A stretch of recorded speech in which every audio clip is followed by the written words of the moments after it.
ma'am नाकतम लेरा हौरसे नाकतम गाइबिरमु ma'am ma'am चंगखिसनु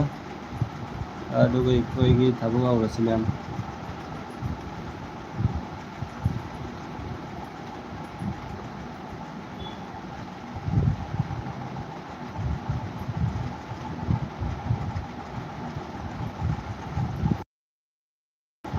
पुनमक्कु welcome welcome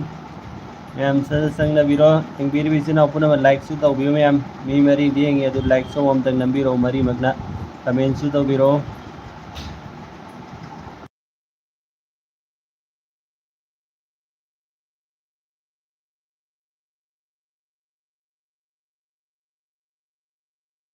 ma'am ngaranggi कोई फ्रांस का नॉर्वे का कई हाइने प्रिडिक्शन चैलेंज तु ngasi अदुगी विनर अनाउंस तौगद्रु में दो पेतंग मैमसु गाइबियो पुनमक्की ममिंग हापकनी ngasi अदुगा कईगुंबा अदुगी नियम दुसै मैमदा कईगुंबा शेयर तौजगे करी मरमगी नोइदो दो पेतंग गाइबियो सिदा कईगुंबा सु वनजगे मैमदा को करंबा मेस की माइबदो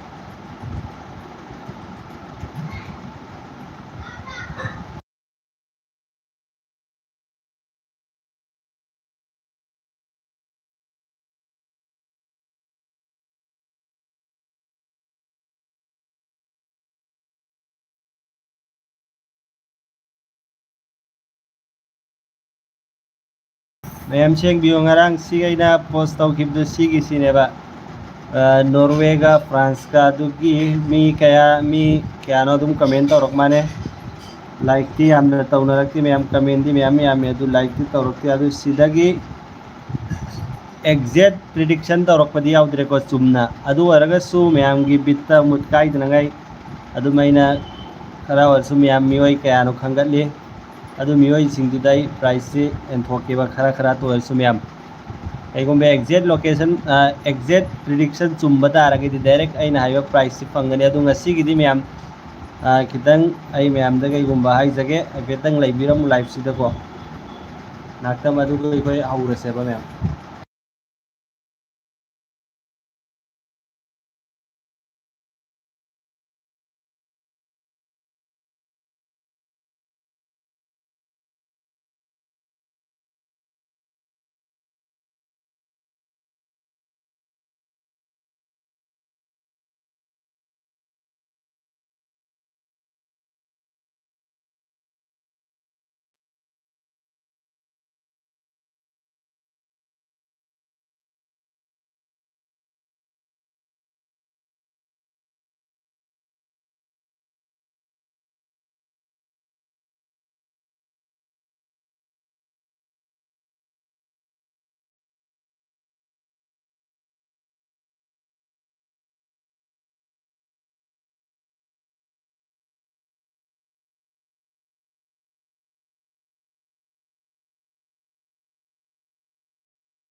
अदु मैम मी मंगा दिएंगे अदु सिदा ngarang कमेंट तौरकिबसिदा इ मियोय खरा खंगतलेबको मैम अदु डायरेक्ट चुमना पीबदी याउद्रे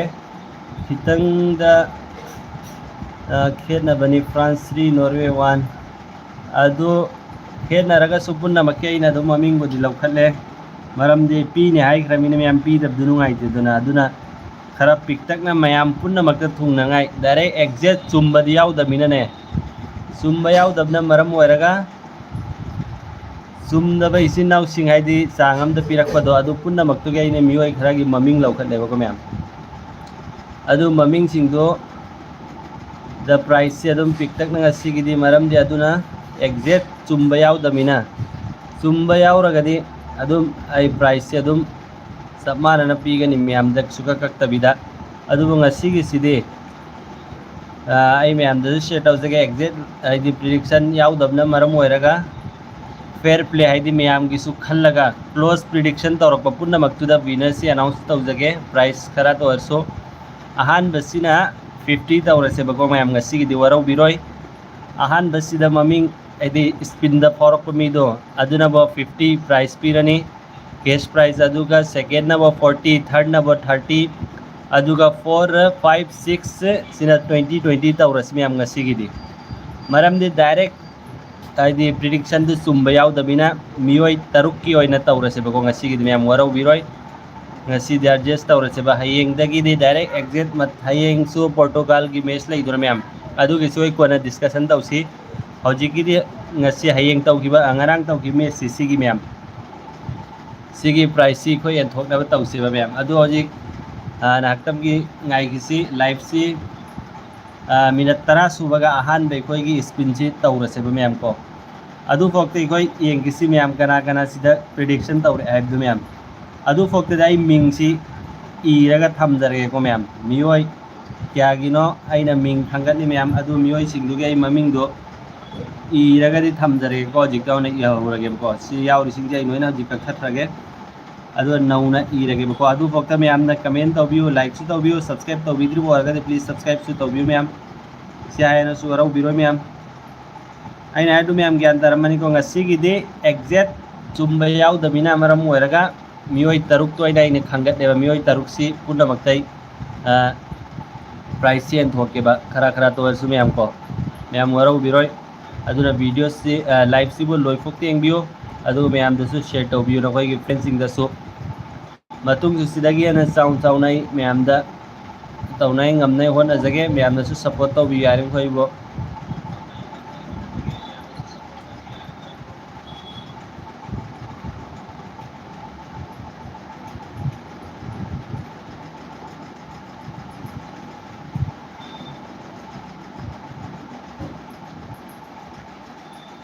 ꯃꯌꯥꯝꯁꯤ ꯂꯥꯏꯚꯁꯤ ꯌꯥꯔꯤꯃꯈꯩ ꯁꯦꯌꯔ ꯇꯧꯕꯤꯌꯨ ꯃꯌꯥꯝꯗꯁꯨ ꯌꯥꯎꯅꯉꯥꯏ ꯈꯪꯍꯟꯕꯤꯌꯨꯕ ꯃꯌꯥꯝ ꯈꯪꯗꯕ ꯏꯆꯤꯜ ꯏꯅꯥꯎꯁꯤꯡꯗꯁꯨ ꯁꯦꯌꯔ ꯇꯧꯕꯤꯌꯨ ꯑꯗꯣ ꯑꯩ ꯃꯃꯤꯡꯁꯦ ꯍꯧꯖꯤꯛ ꯏꯕ ꯍꯧꯔꯒꯦꯀꯣ ꯍꯧꯖꯤꯛꯀꯤ ꯃꯤꯑꯣꯏ ꯇꯔꯨꯛꯇꯣ ꯑꯗꯨꯒ ꯂꯥꯏꯚ ꯍꯧꯕꯗꯒꯤ ꯂꯣꯏꯐꯥꯎꯇ ꯌꯦꯡꯕ ꯃꯃꯥꯡꯒꯤꯗꯁꯨ ꯑꯩꯅ ꯍꯥꯏꯈꯤꯗꯣꯏ ꯃꯌꯥꯝ ꯀꯩꯒꯨꯝꯕ ꯁꯤꯗ ꯄ꯭ꯔꯤꯗꯤꯛꯁꯟꯁꯦ ꯆꯨꯝꯕ ꯌꯥꯎꯗ꯭ꯔꯒꯁꯨ ꯍꯧꯕꯗꯒꯤ ꯂꯣꯏꯐꯥꯎ ꯌꯦꯡꯉꯤꯕ ꯏꯆꯤꯜ ꯏꯅꯥꯎꯁꯤꯡꯒꯤꯗꯁꯨ ꯃꯃꯤꯡ ꯍꯥꯞꯁꯤ ꯀꯩꯒꯨꯝꯕ ꯁꯤꯗ ꯂꯥꯏꯚꯁꯤꯗ ꯐꯥꯎꯕ ꯃꯤꯑꯣꯏꯁꯤꯡ ꯌꯥꯎꯔꯝꯗꯕ ꯇꯥꯔꯒꯗꯤ ꯂꯥꯏꯚ ꯌꯦꯡꯉꯤꯕ ꯃꯤꯁꯛꯇꯨꯒꯤ ꯃꯃꯤꯡ ꯑꯣꯏꯅ ꯍꯥꯞꯆꯒꯅꯤꯀꯣ ꯃꯌꯥꯝ ꯑꯗꯨ ꯁꯤꯗ ꯑꯩ ꯃꯤꯑꯣꯏꯁꯤꯡꯗꯨꯒꯤ ꯃꯃꯤꯡꯗꯣ ꯍꯧꯖꯤꯛ ꯍꯥꯞꯄꯛꯑꯒꯦꯀꯣ ꯃꯌꯥꯝ ꯍꯥꯏꯐꯦꯠꯇꯪ ꯑꯗꯨꯝ ꯌꯦꯡꯕꯤꯌꯨ ꯃꯌꯥꯝꯅ ꯀꯅꯥ ꯀꯅꯥꯒꯤ ꯃꯤꯡ ꯌꯥꯎꯏ ꯍꯥꯏꯗꯨ ꯌꯥꯎꯕꯒ ꯑꯗꯨꯝ ꯀꯃꯦꯟꯁꯨ ꯇꯧꯕꯤꯔꯛꯑꯣ ꯑꯩꯒꯤ ꯌꯥꯎꯔꯤ ꯌꯥꯎꯗꯦ ꯍꯥꯏꯕꯗꯨ ꯃꯌꯥꯝꯅꯀꯣ ꯐꯣꯟꯁꯤ ꯁꯦꯡꯅ ꯎꯕ꯭ꯔꯣ ꯃꯌꯥꯝ ꯁ꯭ꯀ꯭ꯔꯤꯟꯁꯤ ꯎꯗ꯭ꯔꯒꯗꯤ ꯍꯥꯏꯔꯛꯑꯣ ꯑꯩ ꯍꯦꯛꯇꯪ ꯅꯛꯁꯟꯒꯦ ꯃꯤ 9 ꯌꯦꯡꯉꯤ ꯃꯌꯥꯝ ꯂꯥꯏꯛꯇꯨꯁꯨ ꯃꯌꯥꯝ ꯇꯧꯕꯤꯔꯛꯑꯣ ꯀꯃꯦꯟꯗꯤ ꯑꯩ ꯍꯧꯖꯤꯛ ꯃꯌꯥꯝꯁꯨ ꯑꯗꯨꯝ ꯀꯃꯦꯟꯁꯨ ꯇꯧꯕꯤꯔꯛꯑꯣꯀꯣ ꯑꯩꯅ ꯄꯥꯕ ꯅꯪꯉꯗꯤ ꯑꯗꯨꯝ ꯄꯥꯔꯛꯀꯦ ꯃꯌꯥꯝꯅ ꯑꯗꯨꯝ ꯍꯥꯏꯅꯅꯤꯡꯕ ꯑꯩꯈꯣꯏ ꯁꯦꯌꯔ ꯇꯧꯅꯤꯡꯕꯗꯣ ꯑꯩ ꯃꯃꯤꯡ ꯏꯕ ꯍꯧꯔꯒꯦꯀꯣ ꯑꯍꯥꯟꯕꯒꯤꯁꯤ एल सोरजन देवी हार माने एल सोयरगसु मैम वरौबिरो एल सो रो जी जिनी देवी हार माने को सोरजनी देवी सी यावरगदि मैम यावरेना कमेंट तौबिरो यावब तारगदि यावरसु यावद्रसु ममिंगवदि एड तौरनी मैम अदुगा इगुंबा सी फावरकपा मतमद ममिंग यावरमदब तारगदि अदुगी प्राइस सु पीजरोय अदुगी मोहत अतोपदा पीजगनी मैम लाइव येंगिबि सिनाव मैम सिदा अम्म खंगतलगा मैम यावरगदि यावरे हाइबिरोगसि अहानबगिसि एल सोरोजिन देवी है सोरोजिनी देवी हर माने सी यावरगदि यावरेना ममिंग दो कमेंट तौबिरो मैम यावदबसिंग अदुम लाइव सि लोइफोक येंगिबि लोइफोक येंगिबि सिनाव सिंगी मिंग हापजगनी अदु अनी सुबसिनबो यावरगदि मैम यावरेना दुम हाइबिरो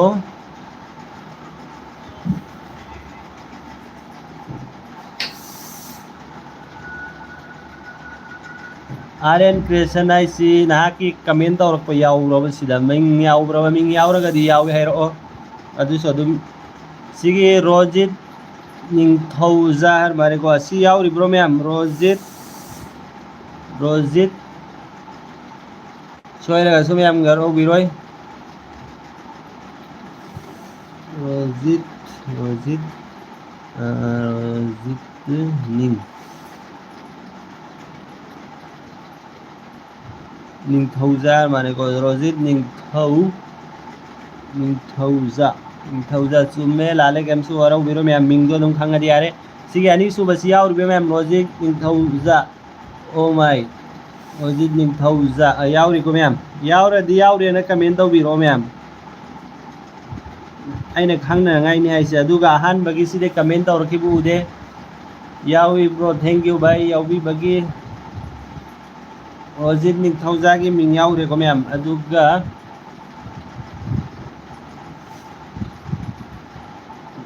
सब्सक्राइब तौबा कोई कमेंट तौरप चैनल दुगा अदुगी मिंगदे यावरदी मैम फैदुना मैम को नाउदनगाई नानसु कनानो मादु मेन तौगे बसरान तोरा दया शोर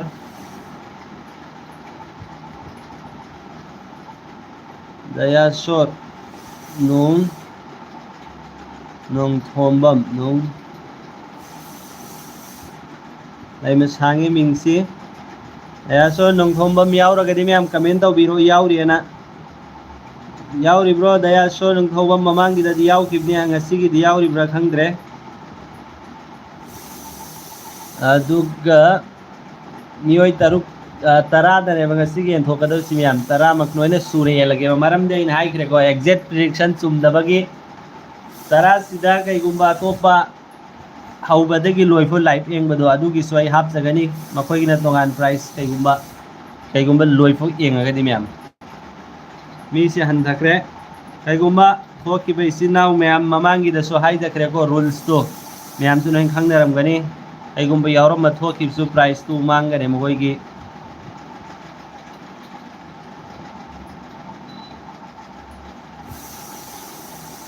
दुगसी मी अहम दिसुरे अदु मैम मरी सुबसी आई एम तिलबिसर माने Meitei I am alias I am तिली बिस मैतई सिगी मिंगसी यावरिब्रा मैम यावरदी यावरी न कमेंट तौबिरो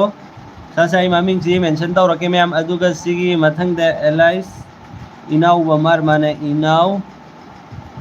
याउ बम खोने याउ बस याउ हाइबिरो कमेंट मैम इनाउ बा टेक हर माने को टेक सिम लेरे याउ रगदी ससे याउ रे ना हाइबिरो मैम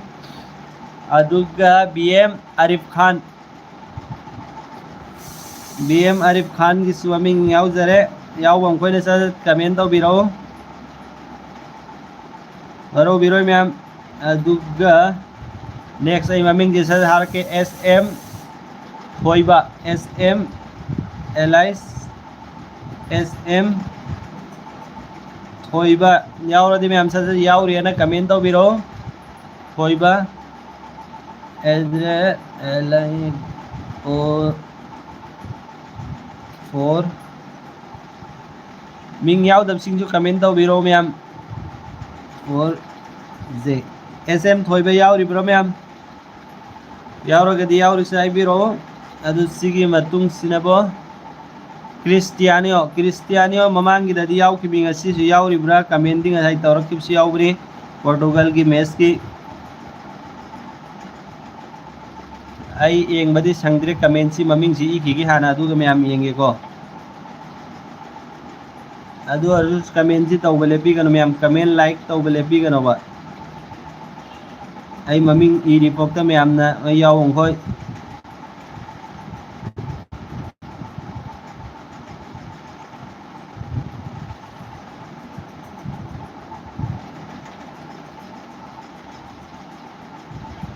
क्रिस्टियानो यावरिबो मैम अदुगा आई एम चैनल हर माने I M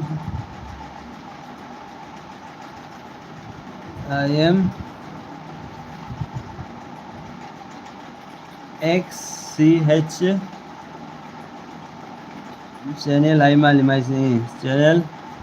aduga 9136 ko 9136 yaw ba singna sa yaw riana comment to biro ma'am sumna tangi maming ngak ngai re mioi tara sida last ni sinabo Sohel Akhtar yaw ri biro ma'am Sohel Akhtar mamang gida so nang haudi hay gum tawni ngasi din nango good luck Sohel Akhtar E4I ma'am ममिंग इवल हो जरे अदु से आई दन तौरगे ma'am की ममिंग याव किबसाई हजिक comment दी एंग आगे को मैम अदु फोक्तो मैम ना इफेक्ट ngai व्यू कमेंट से यमतंग यके हौबदगी को आई नंग हौद्रगा सो हल्लगा सो जी कमेंट तो बिरो number याउरिब्रो IC कनागी number no Rojit Rojit नहाकी Ming याउखिबनी याउबदुना लोइफोक्ते एंबियो मियोय तरुक खक्तनी एंगिसि मियाम live सिदा ममिंग दि तराने बसिदा इनी इख्रेसि अदि एंगसि याउरम दबसिंग दिनबो याउरम दबसिंग दुना मियाम अतोप्पा हापकनिको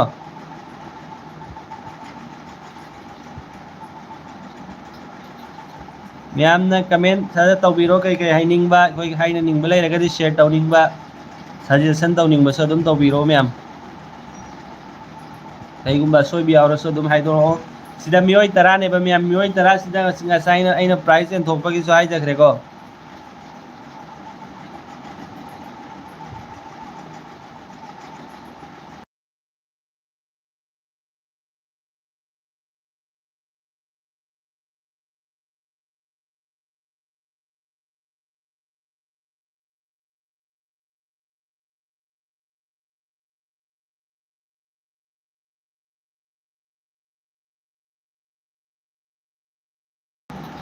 सिदा ngसाइ अम्मा कनानो मैखोय इताव अमागी फोन याद्रे हाइदु क्रिस्टियानो दु नत्रो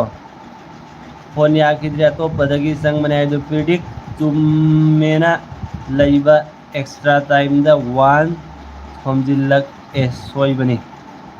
दावगी वरीनी दाव अदो मतुंगिदे येंगो चुमना मथंगी हयेंगी मैच तो अमका येंगसेबको हयेंगसिना बोय कोई की रोनाल्डो कोई की फैंसिंग दाखतरा मैम येंगबियो अदुगा लाइक सब्सक्राइब तौबा काउबिगनो कमेंट तौबियो हयेंगदी पोर्तुगाल गिरी मैम खरा नईसा हयेंगदी पोर्तुगाल की फैंसिंग तो लाइक तौबियो कमेंट तौबियो हयेंगदी येंगसिको मैम मुके हेना दो अहानबा इखोयगी स्पिनसे हौरसिको मैम हौरसिरो अहानबा स्पिनसे अहानबा प्राइस से क्यानो इन हाइकिबदु मैम आई हेफेतेंग येंगको फर्स्ट प्राइस सिनबो ngasiगidi मरमदी डायरेक्ट चुम्बा यावदबिना अमता अदुना मरम ओइरगा प्राइस सिंग असिदि खरा मैमदा थुंगनगाइनेनको मैम मियोय तरा दोइनी एलाबेबको फर्स्ट प्राइस सिनबो 50 ओहेलसिंग असिगidi मतुंगिदी अदुम एग्जैक्ट अदुम चुम्बा ओइरगदि एग्जैक्ट प्राइस तो अदुम पीजगनी अदुई हेंगत प्यार सोई मथंगिदी हेंगतनाय होनजगे मैमना सपोर्ट तो यारिंगो तौबी जगदी सेकेंड प्राइस 40 थर्ड प्राइस 30 अदुगा फोर सिना 4 5 6 फोक्ता 20 ओइजगनी मैम मैम खंगमनिको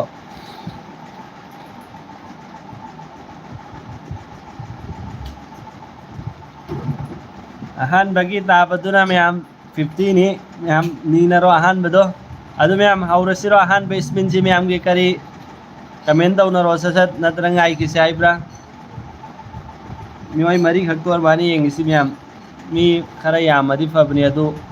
यामने येंगनद्रे कैदौबे यावजानो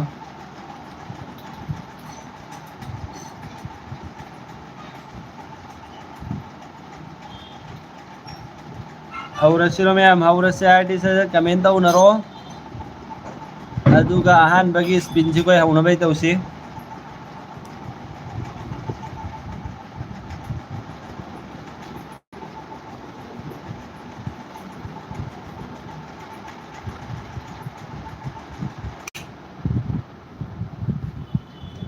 फैन से मुझे ठीक है मैम फैन में कौन सी ताब नुंगाइत्रगा सु अदु अहान बसी हौरसे आइब्रो मैम कई खल्ले हौरसी मैम फेतंगो मैम सु कमेंट दस हाइनरो हौरसे दो मी सी अमक थोई अमक संग इन तौनारी माने मैम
ꯑꯩꯅ ꯁꯥꯎꯟꯁꯤ ꯃꯨꯊꯠꯂꯝꯃꯦ ꯃꯌꯥꯝ ꯑꯗꯨꯅꯅꯤ ꯇꯧꯈꯤꯕꯁꯤꯡꯕꯨ ꯋꯦꯜ ꯊꯥꯒꯠꯆꯔꯤ ꯃꯌꯥꯝ ꯇꯧꯗꯕꯁꯤꯡꯁꯨ ꯇꯧꯕꯤꯌꯣ ꯄ꯭ꯔꯤꯗꯤꯛꯁꯟ ꯍꯌꯦꯡꯗꯤ ꯃꯥꯏ ꯄꯥꯛꯄ ꯑꯣꯏꯖꯔꯣ ꯃꯌꯥꯝ ꯔꯣꯖꯤꯠ ꯚꯥꯏ ꯔꯣꯖꯤꯠ ꯕ꯭ꯔꯗꯔ ꯍꯌꯦꯡ ꯑꯍꯥꯟꯕ ꯐꯥꯎꯕ ꯑꯣꯏꯖꯔꯣ ꯉꯁꯤꯁꯨ ꯃꯌꯥꯝ ꯄꯨꯝꯅꯃꯛꯀꯤ ꯗꯥꯎ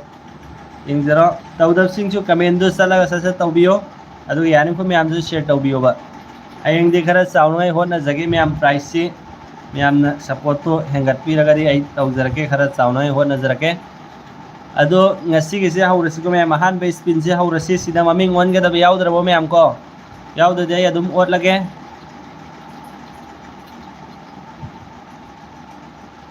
ꯁ꯭ꯀꯤꯟꯁꯦ ꯁꯦꯡꯅ ꯎꯕ꯭ꯔꯣ ꯃꯌꯥꯝ ꯑꯗꯣ ꯑꯍꯥꯟꯕꯁꯤ ꯑꯣꯜꯂꯁꯤꯀꯣ ꯃꯌꯥꯝ 1 2 3 4 5 6 7 8 9 10 hawrageko ma'am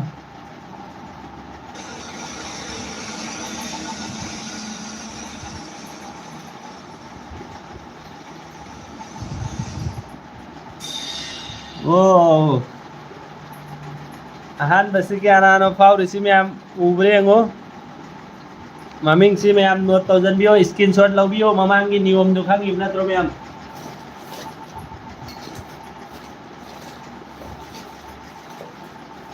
screenshot lawjanbiyo ma'am ay boy kalam pairake ma'am maming idal hawnangai natradi BM Arif Khan ko ahanba 50 की price BM Arif Khan good luck ahanba yawba maling asina ahanba yawbada ahanba price paukre matung su pauboyo yawba sing yawri adum comment tawbiro ko pauba singje BM Arif Khan laikre ko duani subasi among naklai raung ngase adu maming jai lawthokrage BM Arif Khan paukhraga sumyam loifok tiengbiyo लाइफ सिगी नियम ने लोइरेना मिंग फाउक्रेना ma'am थोपी गनोबा लोइफोक एंगबियोबा लोइफो एंगमदबा नान ममांगी दको अतोपदा पीखको प्राइस तो मा सेकेंड तागेरा फर्स्ट तागेरा कईगुंबा लोइफो एंगहौद्रगदी प्राइस तो अइना हौरेन फोन पे दे काबकपदा अमा खंगहौरोइबा मैम अदुना लोइफोक एंगबियो दुम कमेंट सु लाइक सु तौबिला पीगनो मैम मियोय मंगातनी मंगा सिदे के थोना ओर अदा मियोय सिदा ममिंग तरा ओइरगा सु मैम अदु अनि सुबसे नाक्तम लाई किसी मैम अदु को ओनसी को मैम अदु फोक्ता मैम कना कना हयेंगी प्रेडिक्शन रोनाल्डो पोर्तुगाल खोय की टीम लाई किदनो मैम अदु कमेंट तौ नखरमो प्रेडिक्शन तौ नखरमो मैम हाइबिरो तौदब सिंग सु अदु हाइबिरो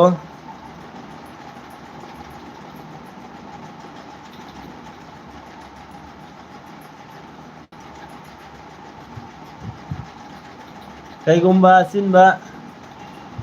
लैरगदी मैम अदुम हायरमगा अदुम कमेंट ओइरगसो दरकार लैबो ओइरगदी अदुम हायरमगा हजिक हल्लगा लाकदबो ओइरगदी अदुम लाकपियो मैम कैसु कायदे नाखकी दरकार लैबैसि नाउसिंग अदुम होरसो हल्लस नाकपदा कैसु कायदेबको मैम यारिंग खोजि थोपीगनो लोइफोक्ते एंगबियोबा मैम मैम सपोर्ट तौबियो इसी मैम की अंगम्बा होनजगे ममांगदसो इन हाई जखरे खोयगी अनौबा आइना पोस्टमसु तौखिमिको ma'am YouTube ta haidi aibo support tauba yamba masing purakpasingduda lupa samnga gi price thamgimni ko mayam adu soi mayam du hanjarake lupa samnga gi price lai gimni samnga du mayam di yengadoine ba mayam daina post tau khramisi gisi super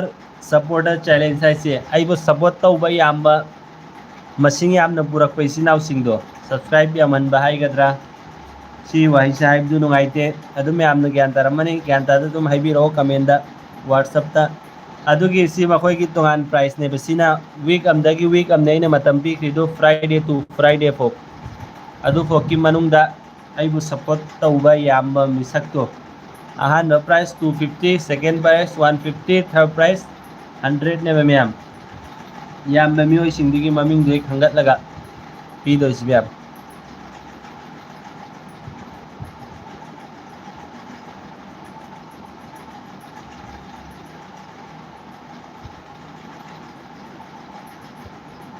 Enemy ang hagtang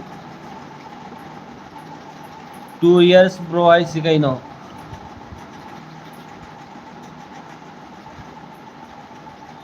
नोइन थोकनखरा माने ma'am थोकनखरादि कैसु कायदे थोकरादि नोई वानी यावनिंगबसिंगने यावबियो यावनिंगदबा ओइरगस अदुम कैसु कायदे अदु Ahaan बेसबिन सिकोय उंगनाय तौसी नाकलाइबगा minute Amrani रतंगाई किसी ma'am मीसु अनी खक्तंगाइरे सिदा अमदी फाउग्रे अमदी येंगी माने येंगबीबगिबो थागसरी थैंक यू येंगबीबगी लाइव सिदा हजिफो लैबीबगी नहांदी अदुम बी खरा दी येंगबनिको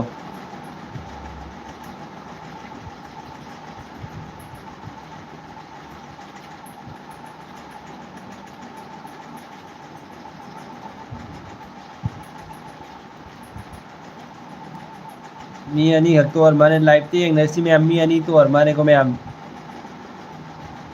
अदुगा अदुम लाइव ते येंगी बेसिनाव सिंग फाउबा याव बसिंग अदुम नोय मसेन अदुम येंगनाव याव देबदो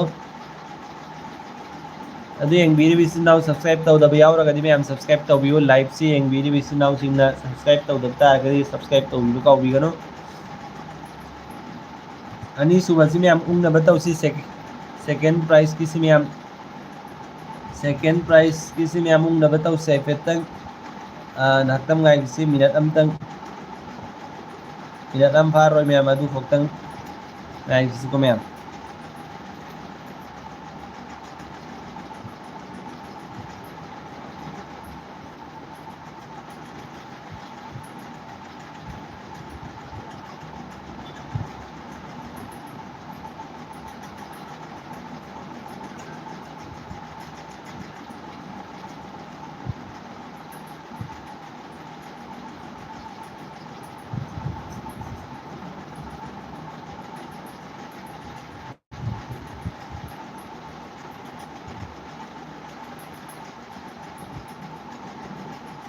मैम लामारे मियोय मंगा सुरे अदुदि अनि सुबसी उंगसी सेकंड मंगा तंगारे 57 58 59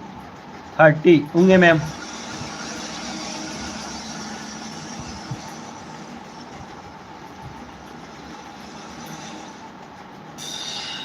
SM थोइबे यावब्रो मैम यावरगदि सर कमेंट यावे हाइबिरो यावदब तारगदि ममिंग लौथो अतोप ममिंग अमा हापकदोइनी लाइव येंगी बेसिनाव सिंगदा अइगुम्बा लाइव येंग बसिंगसिदा ममिंग लौथोखरानी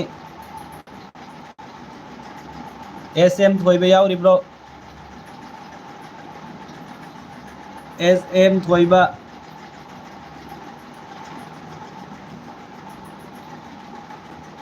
कमेंट तौबिरो मैम यावदा मालिगो लाइव येंगी बेसिनाव सिंगनसु यावबा तारगदि यावरि हाइबिरो यावदब तारगनि यावदे सर कमेंट तौबिरो मैम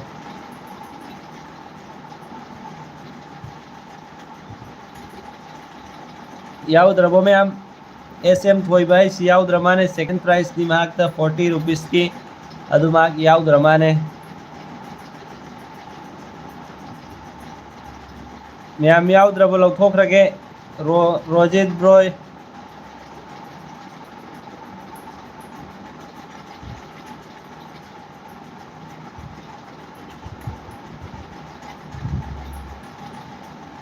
यावरिब्रो मैम SM थोइबा है SM अदु ममिंग सोइबा तारगसु कैसु कायदे दो ममिंग दो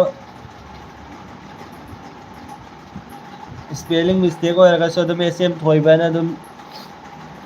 सिदा यावबा तारगदि यावरेन हाइबिरो हौबदगिसु यावदब माले ममिंग जमते येंगकेको सिदा लाइव सिदा सु यावदब माले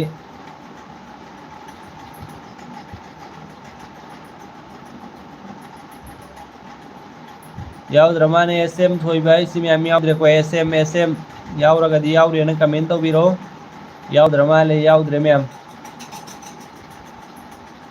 यावद्रे अदुदि माकी ममिंग से लौथोखरगेको मैम अदुगा सिगी सेकंड प्राइस से अदुम यावद्र मिना लाइखिनी मैम सिदा तोप लाइव येंग बैसिनावसु यावदा माने लाइव येंगिबा ममिंग यावदबा मी यावरगदि अदुसु सद हाइबिरो ममिंग हापनगाय हजिकी मफम सिदा दया शोर से हजिकते संगपो रिबजाला ngसाइदि हजिकते संगपो अगस यारे लोइफोकते येंगबियो हजिकते के होना अमक थोखरदि बेरा कागदि नाकी नमिंग यावरिबनि सिदा प्राइस की लिस्ट सिदा मैम अदु सिदा अनौबा इसिनाव सिंगी ममिंग यावदब यावरगदि सद कमेंट दा हाइबिरो आई ममिंग दो हापसगे सेकंड प्राइस से हजिक अदुम लेंदना लाइखिनी 40 की सी मरम दे SM थोइबसी याउदबना मरम ओइरगा मैम कमेंट तौरक्ते मैम सी कई तौरबजानो सर कमेंट हाइबिरो अतोप ममिंग अनौब याउरगदि मैम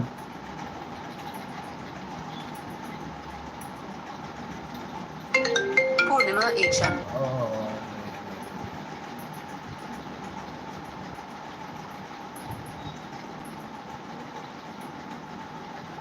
ममिंग हाफ का दबा कना याउरिगे मैम हाइबिरो ससत कनागिनो दयाश्वर की पाउद्री मैम ममिंग थोक्ति सुमना तंगी हौजी अनी खक्ता ngairi ungise ani sida ahan bagedi BM Arif Khan da 50 की प्राइस पाउखरे को मैम अदो अनि सुबह 40 की लेमी 30 की लेरी 20 की लेरी मैम तारुक लगनी दोसी मैम अदो सिदा लाइव एंग बैसी नाउ सिंगदा कई हाइनी मिंग याउदब सिंगदो याउरगा दिसा हाइबिरो मोई ममिंग दो सिदा हापके मैम सेकेंड स्पिन दा हल्लगा सेकेंड उंगिनी मरम दे सेकेंड के प्राइस फंगाई मिसक तो लाइव दा याउदे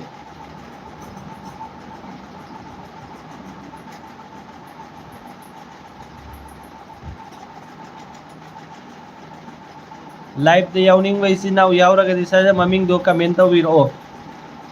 याउद्रगदे आई लौथोखरगे मैम हजिकी SM थोइबसी लौथोखरगे को मैम अदो अतोपा हापनंगाइसु लैत्रे लाइव सिदा येंबे याउद्र माने अतोपा अनौबा मियोय तरेत ने अदु याउदब तारगे ममिंग हाइबिरो मैम सेकेंड प्राइस से दाउ येंगजाउ कना कना मिंग याउदब याउरि से लाइव दे येंगसी कमेंट तौबिरो अदुगा मिंग दो हापके मैम सद हाइबिरो मैम अदुग कोई सेकेंड प्राइस की से हल्लगा उंगाई तौसेबा मैम कहीं मैम कैमता हाइना दिसी कमेंट सु हाई दियमता सेकेंड स्पिन अमुक ओटलसी ओटअदमी मैम अदु मिंग अमतंग हाप किसिन तौबने अदु ओके हौरसे आईडी यारे मिंग लैत्रे अतोप लैत्रे को मियोय तरेत सिमा किसिदा मिंग याउरब्रो मैम याउबसिंगना सर कमेंट तौबिरो याउरेना आई मिंग दो हाइफेतंग हाइजरके सोहेल अख्तर एल सरोजिनी देवी हाइरी अदुगा रोजित निंगथौजा हर माने अदुगा IM चैनल हर माने अदुगा क्रिस्टियानो मा की ममिंग सी तोंगान हर माने अदु हरगसु याउ याउ दि हाइबिरो इनाउबा टेक अदुगा IM तिलबिस मैतई हर माने मैम असी मैतई अदु मैम असी शॉर्टकट हारगे दयाश्वर निंगथौबम हर माने सी सिंग याउ याउ याउरि ब्रो मैम याउबसिंग न सदत याउरि हाइबिरो मैम अदुगा याउदब सिंग दो हाइबिरो अब मोय ममिंग दो हापौसी मैम याउदब दुगी अदु हाप कनु हायरगदि मैम अदु ओइसु अइना येना गन दौरगे ओके अदु अनि सुबह सिउंगा सिरो मैम सद हाइबिरो उंगा से हायरगदि सेकेंड प्राइस की से हल लगा उंगा से अतई ममिंग हाप नंगाई लैत्रमिना प्लीज हेल्प सिकनानो प्लीज हैव आई से फोन बकीर हर माने की ममिंग हजिकल लाखपुर ममिंग हाप की साइब्रा नाकतम में बीखो मैम मतंग सेकेंड प्राइस उंगा मतंग ममिंग हाप सके हाप वायर गदि मैम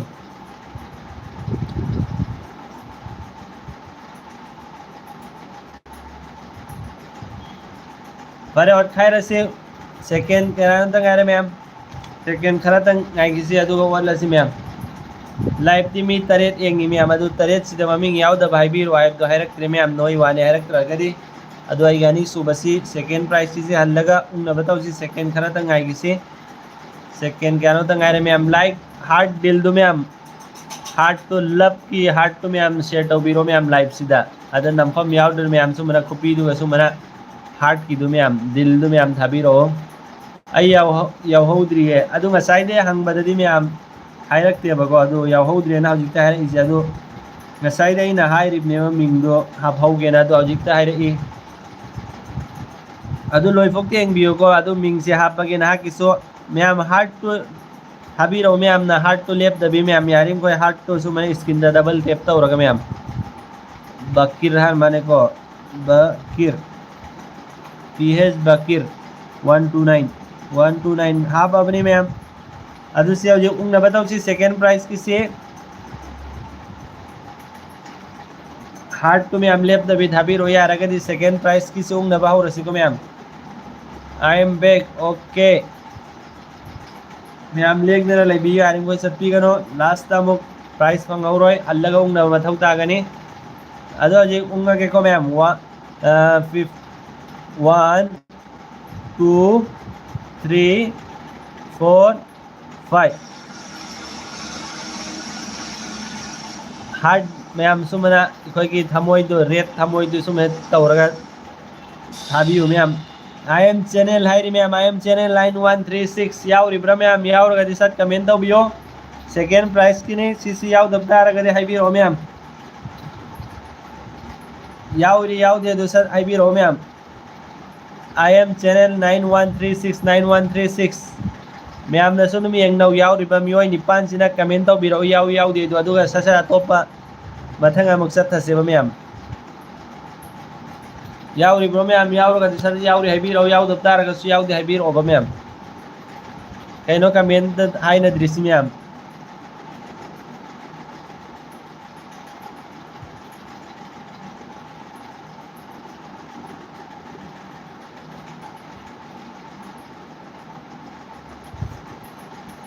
सत मैम कमेंट तौबिरो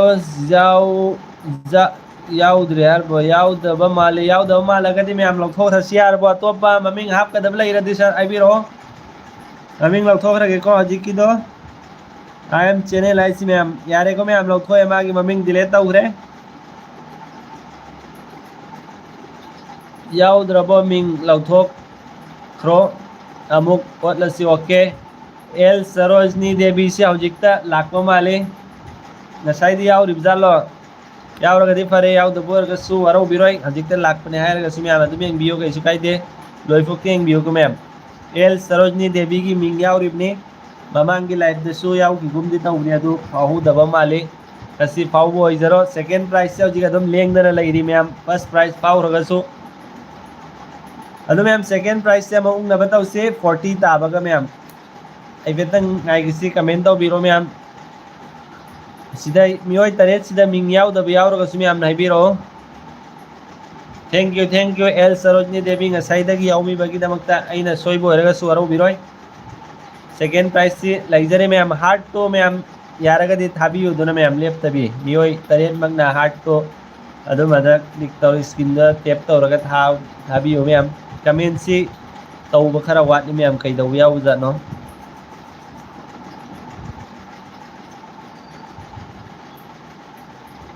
अदुगा मैम हयेंगी मैच की पोर्टुगल का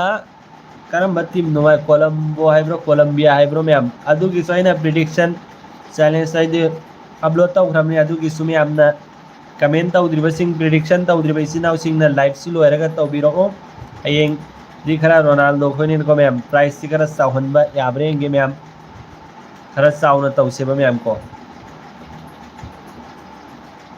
अदु मैम सेकंड की से हल्लगा उंगसी को मैम यारबो मैम उंगसिरो सर कमेंट तौबिरो कमेंट मैम मियोय तरुक मगना यारे उंगसेना सर कमेंट तौबिरो मैम कोलंबिया पोर ओरसो पोरे पोर येंगसे येंग नहनगी स्पॉन्सर तौबा मी अमा थोगलक खिबनी थोगलक खि द थोगलक खिदैने थोगलक खिदैने इ थोगलक किमे स्पॉन्सर ची पैसा की मतंग द स्पॉन्सर इ अदो आई पाउ फाउनगे माक साउना पीगने हाइबने दो हयेंग आई पाउ फाउनरगा प्राइस सि चावहनगाय होटनजगे बादुना होयगी फ्रेंड सर्कल दसि यारिंग बा हयेंग सिदि लाइव सिदा मी सि यामनगाय मसिंग यामहनजेबा मैम प्राइस सु चावहनसि अदुगा मसिंग सु यामहनजेबा मैम अदु यारबो मैम उंगासि सर मैम न यारे हाइबिरोबा मियोय येंगिबा मंगा सिना यारे दु सर हाइबिरो हयेंग दि प्राइस चावगनी मैम लाइव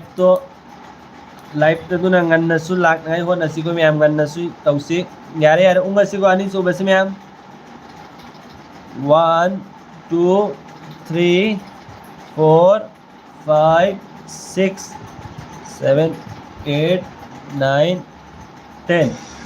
सेकेंड प्राइस थी मैम मुन्ने दियो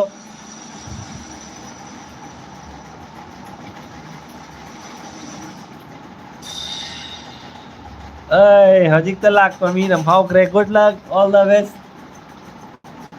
सेकेंड प्राइस सिंग साइदगी पल्लगा लेरमनी यावरिब्रा सज यावरगदी यावरियना ममिंग आइबिरो नत्रगदी हमका हल्लम द्रोमजाला सा हाइबिरो यावरगदी यावरिब्रा सेकेंड प्राइस कहीं यावद्र कमेंट हैरक्त्रगदी ma'am okay okay like comment तौबीबा लेपिगनो मैम सेकेंड प्राइस लोइख्रेगो फर्स्ट प्राइस सेकेंड प्राइस हजिक थर्ड प्राइस 30 रुपीस की लेरी थर्ड प्राइस 30 एंबियो मैम नाइको फावरे मैम थोपी खिनो लोइफोक तंग येंगदमे कईगुंबा यावरम दक्तारगदे होरेन पैसा काबम दाइदा अतोप ममिंग अमक स्पिन तौखिनिको मैम अदुम सु खंगजन बिहाव अदो हजिक सि लौथोखरगेको हजिक ते संगकपनी अदुबा दाव यामना याबा मिसक ओर माने मतुंग सु फावबोयो मैम दसु शेयर तौबी यारिम खोय अदु मैम अहुम सु बसे म उंगना बताउसिको 30 गिसी अदु कईगुंबा मैम शेयर तौनिंगबा वरी हाइनिंगबा कईगुंबा लेरगदि मैम अदुसु कमेंट दुम हाइना सि स हाइबिरो एंगबिनि मिसिनाउ सिन होय कईगुंबा WhatsApp ग्रुप यावरगदि लाइक से शेयर तौबियो यारगदि मैम दसु खंगन बियो मैम यारगदि शेयर तौबिखो नखोय ग्रुप सिंग कईगुंबा यावबा लेरगदि ग्रुप तदा शेयर तौबिगो मैम सियायन सु अरौ बिरो मैम ग्रुप सिंग द शेयर तौबियो बा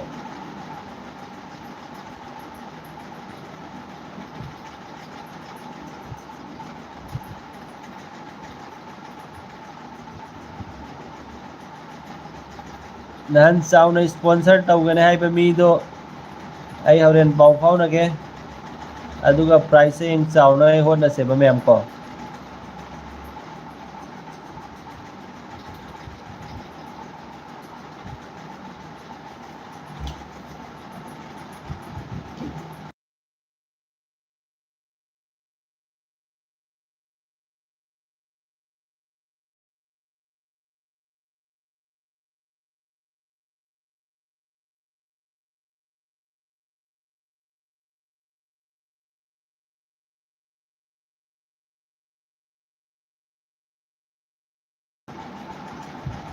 अदु मैम फर्स्ट प्राइस 500 थमसे हयेंग ब्रो अदु मीदो यामदरगदि काना देदन ब्रो आइगी सु काना नंबर नखोय सु काना गाइदि होना जगे तौसी अदुबो आई तौरोय हाइबनते 500 सी फर्स्ट प्राइस लो 500 साइसी फर्स्ट प्राइस ता 500 थमसे बा ओ येंगसि मैम खन्नरगा अदुगी दमकत मैम नसो खरा मी सिंग दो खोमगा पुरोबा मी मंगा तरु खक्तो अर्डी काना दिदर मैम मी मंगा तरु खक्ते तौबो अरगदि काना दुन यामना लागदि फैदर मैम मी दो यामगदि समगा तरते लिसिंग तौरसु कैसु काई दिदर मैम मी याम दबदुदी नुगाइते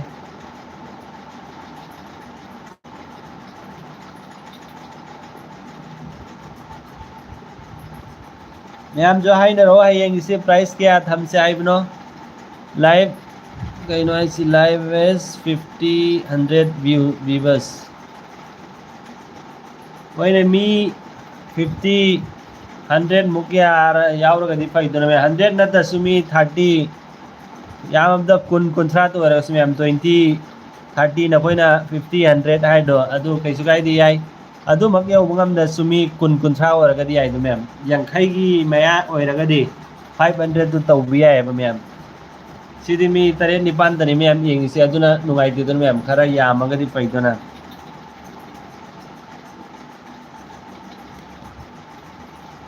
अदु कैसु गाइदे खन्नसि कोई ग्रुप दसु कमेंट दसु मैम खन्नसि प्राइस तुगी येंगिसि अदुगा फाइनल गी मैम फाइनल की सुम्याम की करी वखल लाई फाइनल दी खरस चाउना तौसी को मैम फाइनल की दी समगा लिसिंग अदुम खरस चाउना तौसी मैम अदु की सुम्याम करम मेन तौसिनो फाइनल की सिना का मेन तौसिनो फाइनल द संग दब टीम मनी की प्रेडिक्शन की सु तौसिरा जद्र फाइनल ngमगने हाइबा ngमनी ngमवे हाइजे तौसिरा मैम अदु सुम्याम की मोड करी लाई थंबिरो फाइनल की सु वर्ल्ड कप फाइनल की अदुना हयेंगिसी चावहन चाहरगदि मैम नहोगी फ्रेंड सर्कल दा यारेंगो शेयर तौरगा लाइव सी एदा याहन नंगाय होन हनसेबको अदु एखोय चावना तौसिबा मैम को अदु मैम अनी सुबह से हौजी उंगनबा तौसी 48 सुबगाई 48 ताबगा उंगनबा तौरगे मैम मिनसिको हाइफेटंग गाइगिसी सेकेंड खरातंग अदुगा उंगनबा तौसी मैम हयेंगदी फ्रेंड कोई मी रोनाल्डो की फ्रेंड मेसी कोई फ्रेंड याम लैबने मैम रोनाल्डो की फ्रेंड मैम लैरमगनी मैम मणिपुरददी मैम हौजी मागी फ्रेंड्स मैम लैरिमी अदुना लाइव सिदा कईगुंबा थनबा तारगदी चंगा लिसिंग तौथोकपि यायबा मैम हयेंगसी अदु याउद्रगदी कईसु कानदे मैम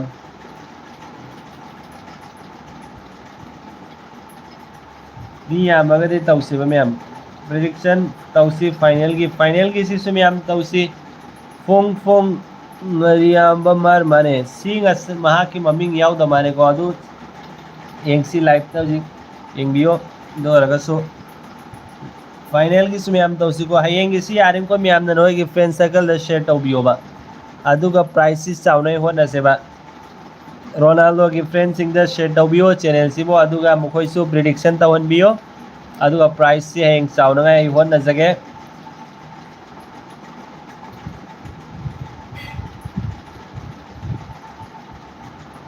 अदु मैम अहुम सु बसे मउंग न बताउरसिको आई हौरगे 1 2 3 4 5 अहुम सु बसे उंगे मैम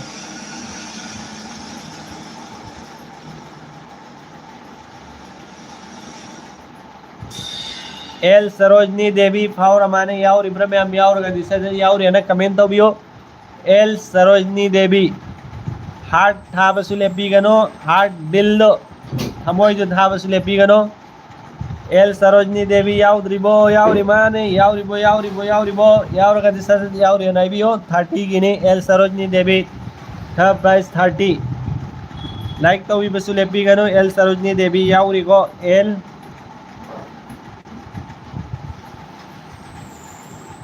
यावरी यावरी हाय रे ओके एंगबीबगे लोइफोक एंगबियो मैम लोइफो एंगबियो लदु एलोय पैसा ओइने एंदोइने फोंग फोंग नंग नारियाम बमार बखंगदे मिंगंगदो लदु दे एनबंगा मरोय लदु दे इनाक लैरगे एनगदम गायरे ऑनलाइन ददी एलक्पा ngамदौ मानद्रे लदुदु लैजरो आइना ngамजबा खरा सिदा आइना प्राइस पीरिसिना अदुगा दुम साजरो ब्रो लदुदुदी फोंग फोंग लदुदु अदु मैन तौरो आइना सिदा ngамजबा समगा लिसिंग अदुगी मतमदोदी प्राइस चावरानी तो मैम समगा लिसिंग दोदी लदु मैम फंगबा याय अदु मैम दी एंथोबको अदु हजिक एल सरोजनी देवी यावरी आइक्रे को अदु सि लौथोखरगे एल सरोजनी देवी लौथोखरे अम्मा अनी अहुम मरी मंगा तरुक मी तरुक लैरे अदुगा प्राइस नबो अहुम लैरे 2020 के प्राइस अहुम लैरे कमेंट दसु कैगुम बाहायना सि मैम येंग येलक ओ दना अदुदी ब्रदर लदुदो येंदोय सि हजिकतिकाम पैसा येलकदोय ने सि ममांगी दसो एनक्रिमी अहान बा price 110 second price 70 third price 50 अदुना ngasi sina bai khoi gi prediction du direct chumba yaudamina ne ma'am close to si amna oi bi yaudamna maram oiraga mioi tarukini price thamisi maming tara sida adu hayengi si ma'am gi kari wakhal lei do comment da sir habiu se hayengi ronaldo khoi messi portugal gi si kari wakhal lei sa ma'am na comment tawbiyo price si chawan se aibra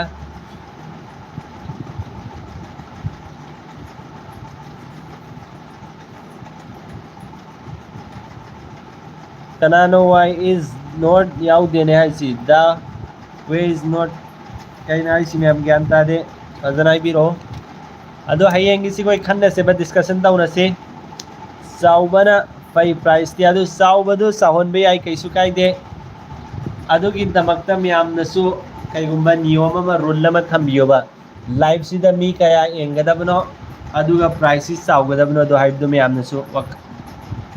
live सिदा मी मंगा तरुख येंगदि नुंगाइदि दर ma'am आई दाउ सिदि उम्मे गसाइदि यावरक्रा ngaइरिनि ngasi यावरक्तसो यावरक चने हजिक वाली दुना दु मदंगी असव जौबदा kana khangani rojit ning thauza brother असव प्राइस ता फाउदोरो हयेंग ꯆꯅꯤ ꯆꯍꯨꯝ ꯆꯥꯝꯃꯉꯥ ꯂꯤꯁꯤꯡꯒꯤꯗ ꯀꯩꯒꯨꯝꯕ ꯐꯥꯎꯗꯣꯔꯛꯑꯣ ꯃꯌꯥꯝꯗꯨꯗꯩ ꯍꯦꯜꯂꯛꯀꯗꯣꯏꯅꯤꯅ ꯑꯗꯨꯅ ꯇ꯭ꯔꯥꯏ ꯇꯧꯕꯤꯌꯣ ꯗꯥꯎ ꯌꯦꯡꯕꯤꯌꯣ ꯗꯌꯥ ꯁꯣꯔ ꯃꯃꯤꯡ ꯌꯥꯎꯔꯤ ꯀꯩꯅꯣ ꯅꯍꯥꯛꯀꯤ ꯁꯤꯗ ꯌꯥꯎꯈꯤꯕꯗꯥꯏꯅꯦ ꯗꯌꯥ ꯁꯣꯔꯒꯤ ꯃꯃꯤꯡ ꯉꯁꯥꯏ ꯍꯥꯞꯈꯤꯕꯗꯥꯏꯅꯦ ꯀꯩꯅꯣ ꯅꯍꯥꯛꯁꯤ ꯂꯥꯏꯚꯇꯒꯤ ꯊꯣꯛꯎꯕ꯭ꯔꯣ ꯅꯍꯥꯛꯀꯤ ꯅꯃꯤꯡ ꯑꯩꯅꯗꯤ ꯍꯥꯞꯈꯤꯕꯅꯦ ꯑꯗꯨ ꯌꯥꯎꯔꯝꯗ꯭ꯔꯤꯁꯤꯅ ꯀꯃꯥꯏꯅ ꯇꯧꯕꯅꯣ ꯅꯠꯇ꯭ꯔꯒ ꯁꯣꯏꯗꯅ ꯀꯛꯈꯤꯕꯖꯥꯠꯂ ꯃꯌꯥꯝ ꯈꯪꯕ ꯌꯥꯎꯔꯒꯗꯤ ꯍꯥꯏꯕꯤꯔꯛꯑꯣ ꯗꯌꯥ ꯁꯣꯔꯁꯤ ꯉꯁꯥꯏꯒꯤ ꯃꯃꯤꯡ ꯍꯥꯞꯈꯤꯕꯅꯦꯕ ꯃꯍꯥꯛꯁꯤ ꯊꯣꯛꯎꯕ꯭ꯔꯥ ꯂꯥꯏꯚ ꯌꯥꯎꯔꯨꯗꯕ꯭ꯔꯥ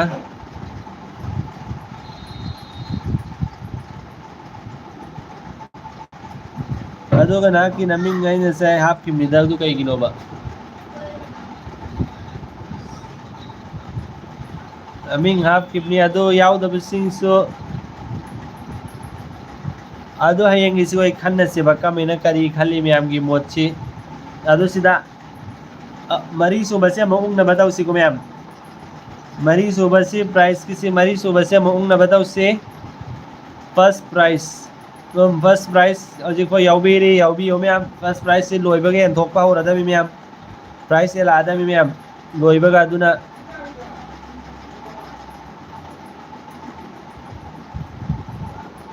500 ꯑꯣꯏꯍꯟꯕꯗꯣ ꯐꯥꯔꯁ ꯄ꯭ꯔꯥꯏꯖ ꯂꯧꯕ 500 ꯑꯣꯏꯍꯜꯂꯣ ꯍꯥꯏꯁꯤ ꯅꯠꯇ꯭ꯔ 500ꯅ ꯌꯦꯟꯊꯣꯛꯁꯦ ꯍꯥꯏꯕ꯭ꯔꯥ ꯀꯩꯅꯣ ꯑꯗꯨ ꯃꯌꯥꯝꯅ ꯈꯟꯅꯁꯦꯕ ꯃꯌꯥꯝ ꯑꯩꯈꯣꯏ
ꯃꯌꯥꯝ ꯑꯁꯤ ꯑꯍꯨꯝ ꯁꯨꯕ ꯂꯣꯏꯈ꯭ꯔꯦꯀꯣ ꯃꯌꯥꯝ ꯃꯔꯤ ꯁꯨꯕꯁꯤ ꯎꯪꯅꯕ ꯇꯧꯔꯁꯤꯀꯣ ꯃꯌꯥꯝ ꯑꯩ ꯎꯪꯉꯒꯦ ꯃꯔꯤ ꯁꯨꯕꯁꯤ ꯃꯌꯥꯝ ꯊꯣꯛꯄꯤꯒꯅꯨ ꯃꯌꯥꯝ ꯂꯥꯏꯚꯁꯤ ꯌꯦꯡꯕꯤꯌꯨ ꯂꯣꯏꯐꯧꯇ ꯑꯗꯨꯗꯤ 1 2 3 4 5 ꯃꯔꯤ ꯁꯨꯕ ꯄ꯭ꯔꯥꯏꯖꯁꯤ ꯃꯌꯥꯝ ꯎꯪꯉꯤꯁꯤ ꯃꯌꯥꯝꯅ ꯌꯦꯡꯕꯤꯌꯨ ꯂꯥꯏꯛ ꯇꯧꯕꯤꯕ ꯂꯦꯞꯄꯤꯒꯅꯨ ꯃꯌꯥꯝ ꯗꯤꯜ ꯍꯥꯔꯠꯇꯨ ꯃꯌꯥꯝ ꯁꯦꯟ ꯇꯧꯕꯤꯔꯣ ꯃꯌꯥꯝ सोहेल अख्तर E4I सोहेल अख्तर यावरिब्रो मैम सोहेल अख्तर सर हाइबियो सोहेल अख्तर यावरिब्रो सी नंबर 20 प्राइस की मैम यावरिब्रो सोहेल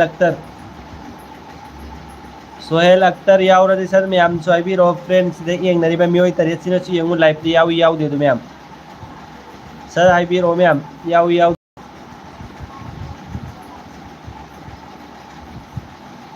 यावरिबो मैम सर हाइबिरो यावी यावदे दु मैम अदुगा अतै अखोय सर उंगगा प्राइस येंथोकदबनि अदु येंथोनबा तौसेबा सर लोइसनसेबा मैम सर कमेंट तौबिरो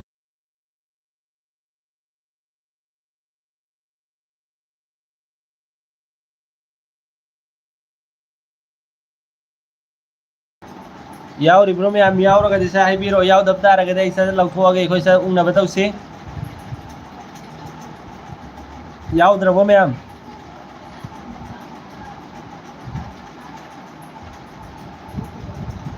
कमेंट मैम हाइनरो मी निपान येंगे अदुगा इनो मरोन अमदा थोक्तिसि मैम कइदौरमो सर हाइनरो सिगे सोहेल अख्तर सि यावरिबो मैम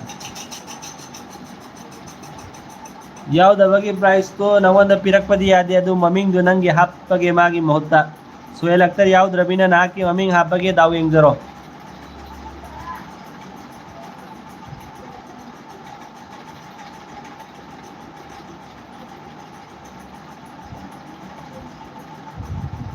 फाउजनी रोजित ब्रो कैसु खल्लुनो फावरकनी चुमना थाव बोल लांग थारगदि अदुम पाव फावनसी WhatsApp ता लाओ अदुगी मतंगदसो याउद्रब नत्रो हजिकी सिगी फोंग से हापगे को फोंग फू ना की नमिंग हापे मागी लौथोखरे को मैम अदुसी मथंग सजं उंग नबतौसी मरी सुबसे हल्लगा याउदबना मरम मोरगा उंगसी को मैम 1 2 3 4 5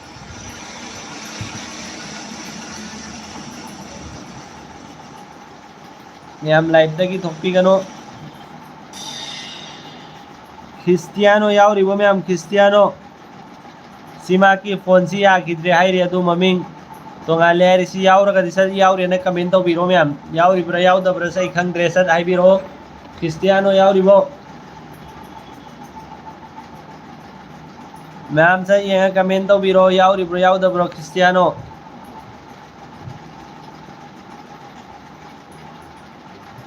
याउद्रगदि आई ममिंग लौथोखरगे मैम सर हाइबिरो याउरि याउदेदो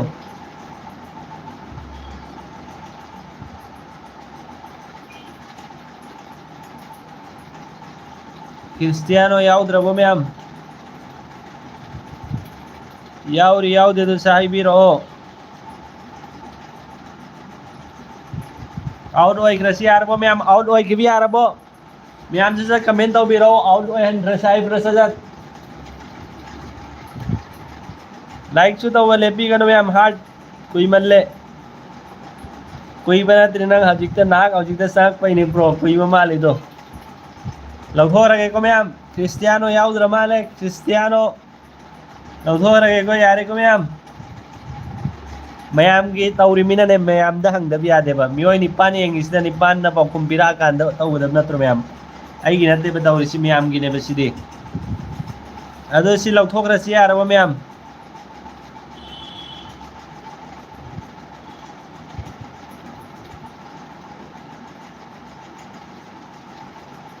याउददि मैम लौथोखरे को मैम ओके लौथोगे अदुदि क्रिस्टियानो डिलीट किक आउट तौखरे मैम याउदबना मरम ओइरगा याउरमगुमदि तौबनिदा अदो हजि याउद्रे क्रिस्टियानो नि फोन अमदु याद्रे सिदा ओइना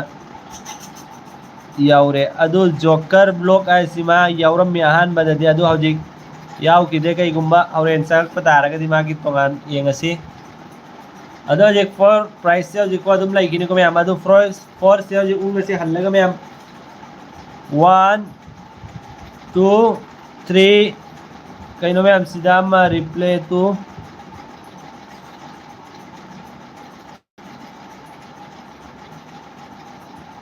उंगगे को मैम हल्लगा कोई मरी सुबसी उंगे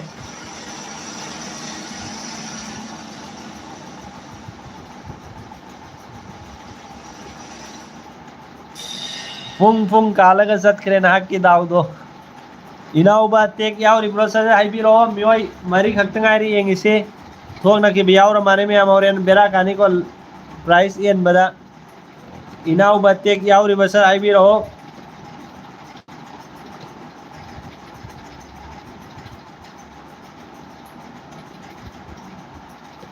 इनाउबा टेक याउद्रबो मैम हाइबिरो कमेंट तौबिरो याउ देदो मैम याउरी बेसी नाउ सिंगने सत कमेंट तौबिरो याउरी याउदेदो प्लीज सजत कमेंट तौबिरो थोपीरको इनाउबा याउरदि मैम प्लीज सजत थोपीरो मैम सुंगाइना बुआरा मनी आई एम सॉरी फुंग की कालगा चतखिबनी हजिकी सिदा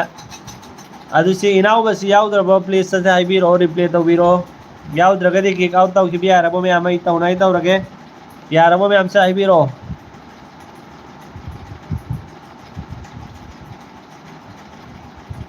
फरे अदुदि लौथोखरगे को अदुगा इखोय सजत लोइसनबा तौसि डिलीट तौरगे मैम अदुगा मथंग अमा उंगनबा तौरसि को मैम इखोय मथंगी अम्मा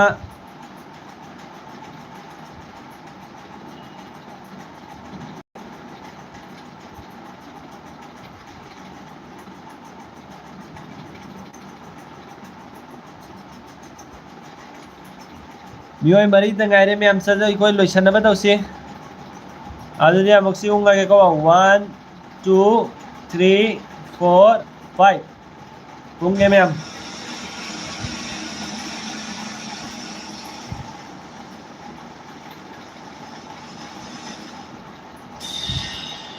रोजित निंगथौजा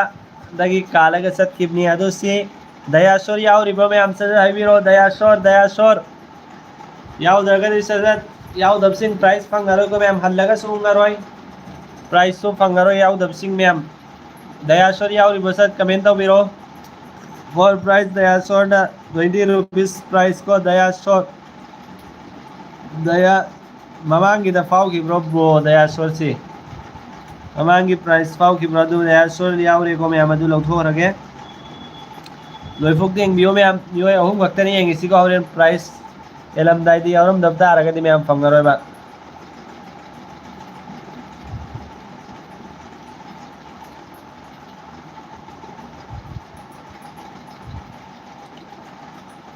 अदु मैम तत उंगा के कोई लोइसनबा तौसी मियोय अनि तंगाइरे मैम सुमना दगी सिदा प्राइस अनि लेमी अनि सिदा कना कना मियोय अहुम निलाई से अहुम सिदा अनि सी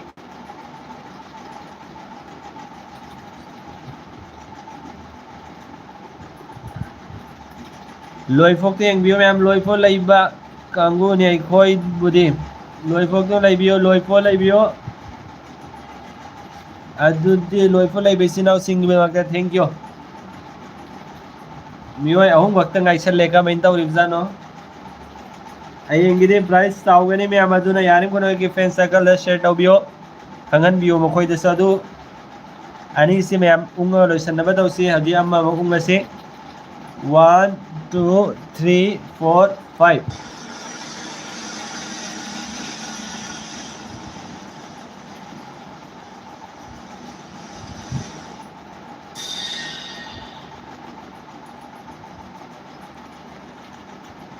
गाइना सिमा मिंग चिंगा साइ लौथो किपताइने मैम हल्लगा यावरो मसिना कमेंट तौबा सिमा मिंग सि याद्रे मैम लौथो रगे मैम सुखंगना रमगनी अदुदि मैम सुमना तंगी मियोय अनि खक्तंग आइरमने को मैम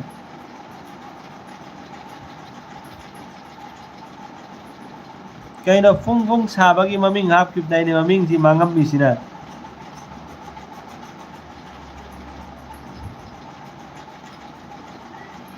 ज्ञान दादरे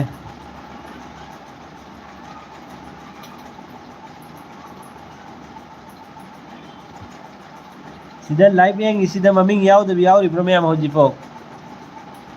दयाशोर की फाव खरेको मैम अदुगा रोजित निंगथौजा की मिंग यावरि होजिकपुदी यावरि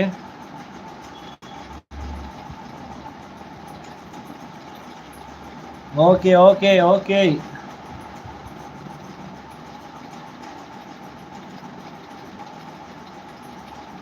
यारे लौथोक्रे सुमना तंगे मी अहुम वक्तने यावरिसि सिदा होजिक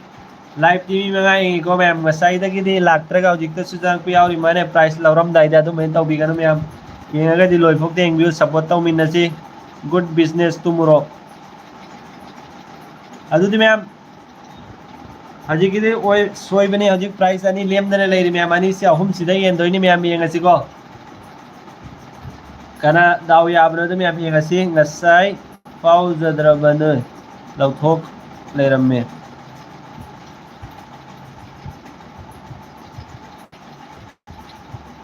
फाव जरोय कैसु ngасai यावरम बनी ममांग बिदा फाव गिदबनी ma'am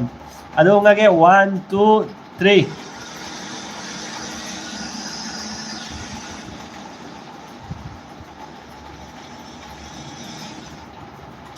फावरे Rojit Ningthouja यावरिब्रो ma'am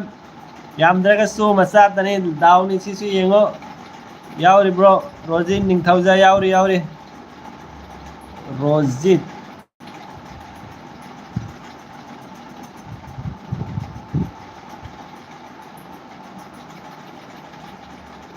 यावबसिंग ससत अवेतंग live से लोइफोक तेंबियो को मैम सिदा हजिक लोइसल्लाकदोरे सुमनतंगी आम खक्तंग आइरे अनीदा आम खक्तनी रोजित से लौथोखरगे को मैम रोजित लौथोखरगे कनानो अनोबम सांगप माली हायना वेलकम वेलकम यू हेनबा सगोल सेम हाइरी वे हेलबा सगोल सेम लाइव त यावनिंगबा तारगदी मिंग हजिक हाबकनी कैगुंबा सिदा यावरमदब मिसक यावरगदी लाइव से लोइफोक तेंबियो गिव अप ओके अदुसी पुंगनबा तौसी मैम अदुगा एखोय लोइसन्नबा स तौसी प्राइस अमे एंथोकनबा तौसी पुंग पुंग सी दावगी वानी पुंग पुंग अम्मा सिदी येंगसी मैम यावदबा ममिंग यावरगदी मैम सद हाइबियो को सिदा ngasai येंगबा इसिनाव सिंग यावदब तारगदी स हाइबिरो अदुदि उंगसी को मैम यारबो 1 2 3 4 5 6 7 8 9 10 पुंगने मैम दाव येंगो कनादो अनि सिगी मनुंगदा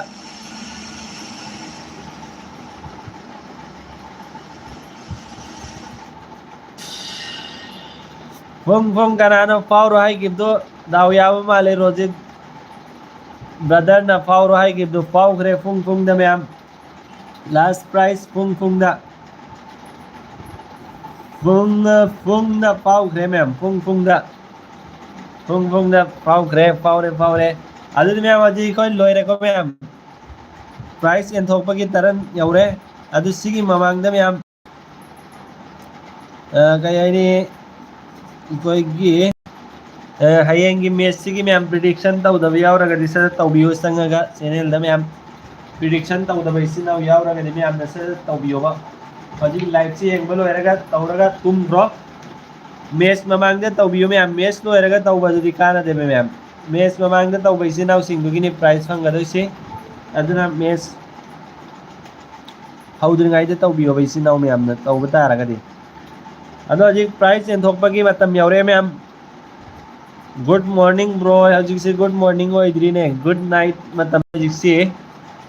साक चानरबो मैम चानरगदी चानर हैरो अदो हजे आइगी नंबर मैम दा शेयर तौजरागे अदो सिदागी मैम ना ससा इंगोंदा मैसेज थाबिरो आइगी व्हाट्सएप ता मैम ससा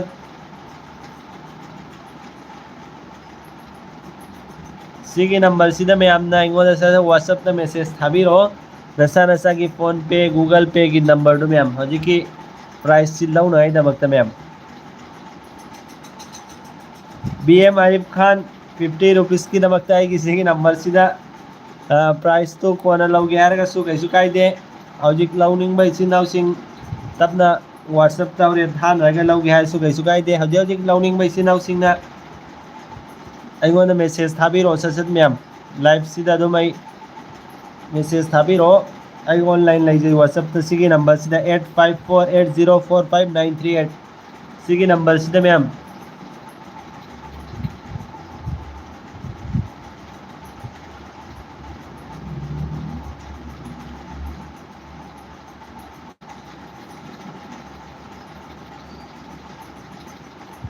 सानो खाइजिनरगा अदु सन मैसेज थाबिरो लौरोइगे हरबो मैम अमता प्राइस से ब्रो नाम मैसेज लाइसी कनागिनो आई फेतंग येगो मैम मैसेज तौरैबै सिनाव सिंग सजत कमेंट साइबिरो आइनेना लाइव ताउजिक लौरगे सानजलै दुकान थोंग हांगिबना बॉल येंगबदा उमनबा याई फोन पे गूगल पे सजत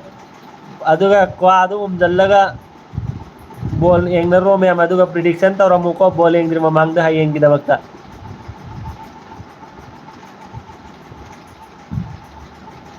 phone number L Sarojini Devi ना किसी नंबर से तुम कबक कदरबो जी की एल सरोजनी देवी सी 30 रुपीस की प्राइस निमागिना नंबर करम बनो नंबर है भी रो ससद आई नंबर नोट तो गया तुगा आई की नंबर से ओके एल सरोजनी ना किसी व्हाट्सएप नंबर से तुम काबक त्रुबो ओके अदुदे आई काबागे को मैम एल सरोजनी की सेकंड प्राइस काप न भाई रेडी लाइजरे अदुगी दमकता आई फोन पे से ओपन तौजगे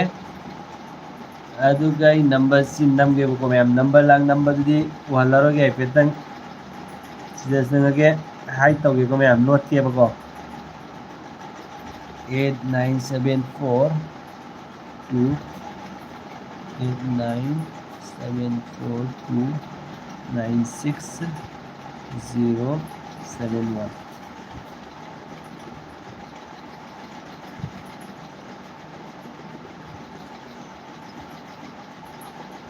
लोंगजम सरोजनी देवी ने थोई सुमब्रा सुमगर सजा सुमेना कमेंदरा व्हाट्सएप तरा तौबिरो अदुगा व्हाट्सएप लाइव तो अरसदम तौबिरो या सजा अतई सु कापथो नै होनगे बको मैमई 30 रुपीस लोंगजम एल सरोजनी देवी सुमबको ओके आई काबक न तौरगे हजिक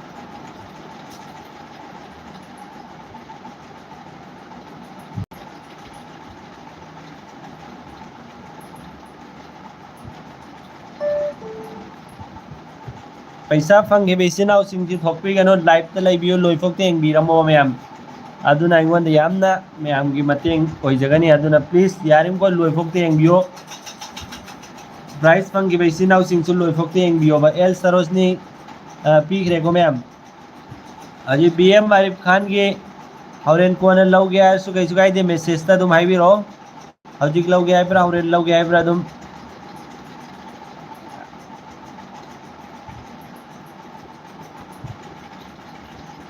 एल सरोजनी देवी की लोइक रेको मैम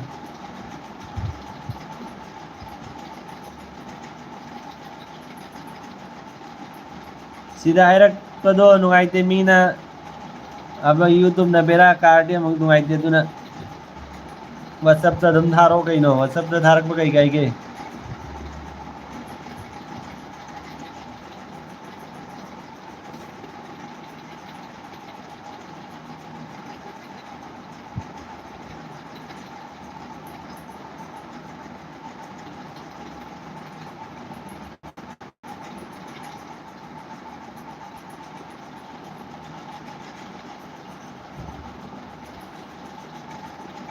कना कना सजा नंबर था ना रखरीबो कइनो कम इंदौरिमो प्राइस लौरो रोई गेरबो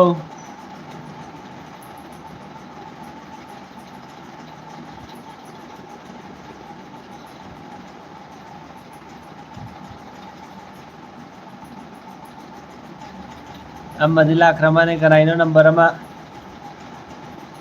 बीएम आरिफ खान की सुधाबी रो प्राइस लौ नई दमकता 50 रुपीस की सीनगरम बनो दयाशोर ब्रो ना किसी ममांगी सु काप किबलाई तने के आनो ममांगी सु पाव किबनी अदुना अन पाव किब नंबर दम काबक न भाई ट्राई दोगे सिधै न काप की बगी लेरम गनी अदु अगसोई डायरेक्ट सिधै नंबर को मैम आई डायरेक्ट नंबर की नंबर 700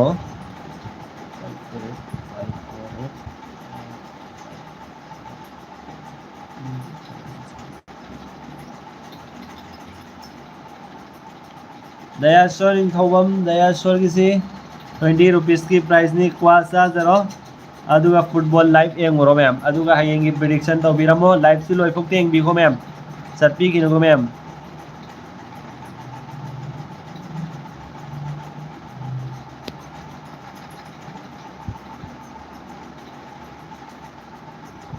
ओके आइको को इसी का फिगे दयाश्वर की सी यौरपगा तुम लाइव तक कमेंट दाई बिरो मैम लाइव सी लोइफोक तेंग बिखो दयाश्वर ब्रो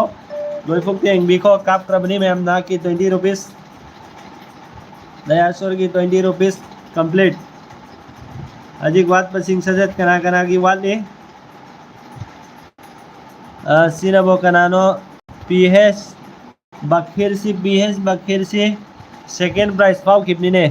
हाय ब्रो आईगी कबला को सिगी नंबर सिदा ओके दाव याब मिसकनी लाइव ते यावरिबा पीएस बखिर यावद्रब थोखरा ब्रो यावरगदी लोइफोक तेंग बियो गई काइगे थोकिनो पीएस बखिर यावरगदि थैंक यू लोइफोक तेंग बिउ के मैम हरो बिरोय अदु हायनसु मरमदि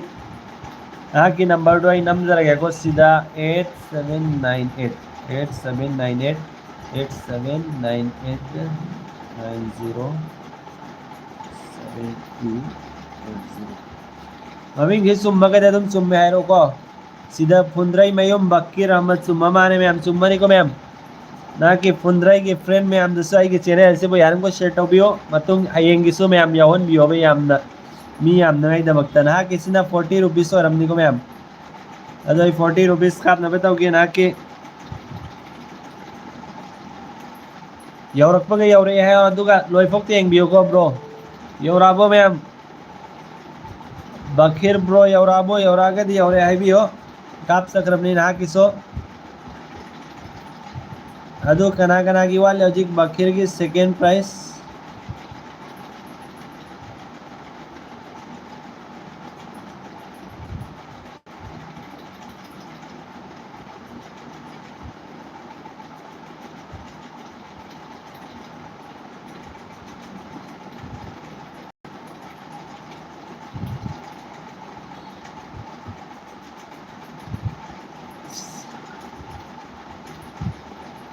रोजिद निंगथौजा ओके आई सीधा तुम काबक न बताओ रगे को ना कि स्कैनर सीधा तुझे आई फोन से पेतंग थंगत के स्कैन से स्कैन तौ सके ओके स्कैनर से ना डायरेक्ट फाइदर मैम दक लाओ नम गिबिया है स्कैनर सीधी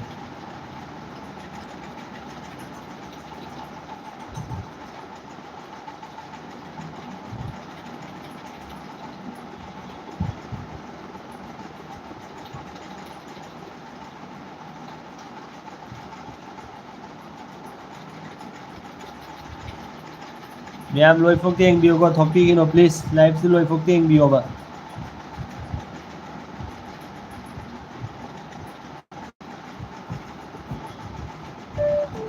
काप खबे ने हेरोजित ब्रदर किसो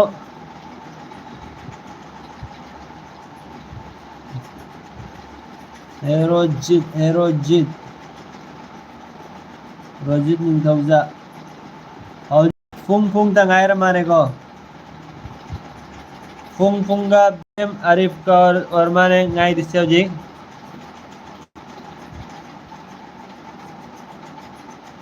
फुंग फुंग सी फुंग फुंग की मैसेज लाया तो व्हाट्सएप नंबर सीधा तुम काबक के दौर फुंग फुंग लोइफोक तेंग बिरमु लोइदौरी मैम नाकता गायरे BM Arif Khan first price नि ना की मैसेज लाक्त्री माने हौरेन कोन लौगे यार गदि ओके यार के सुकाई दे ओके ओके हौरेन लौगे यार गदि फरे अदु कनावाली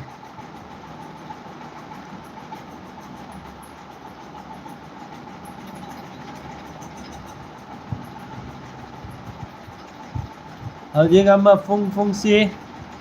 मैसेज लाक्त्री फुंग फुंग की हौरेन कोन लौगे यार बो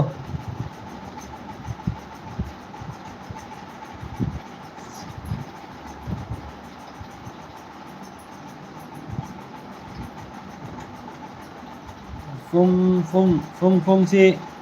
फोन लौरगे है रिमजाला नदर पाउकुम पिरक्ति मागी मैसेज को दिलाई उई आना दो व्हाट्सएप उई आसी मवंद काबो हार बनत कोन अदुम कापस यारे आई केसु में आमगी व्हाट्सएप नंबर दो काबो ओ Fung Fung okay Fung Fung काबा के पेतंग लयो दुदे व्हाट्सएप नंबर दो को अदु फक्त नाटम इंगियो अदु का हायेंगे प्रेडिक्शन से तौबिरम में हम लोयरा का सिगी लाइव्स में हम को अदुगा हयेंग सु अमुक साउना तौनाय होना से मैम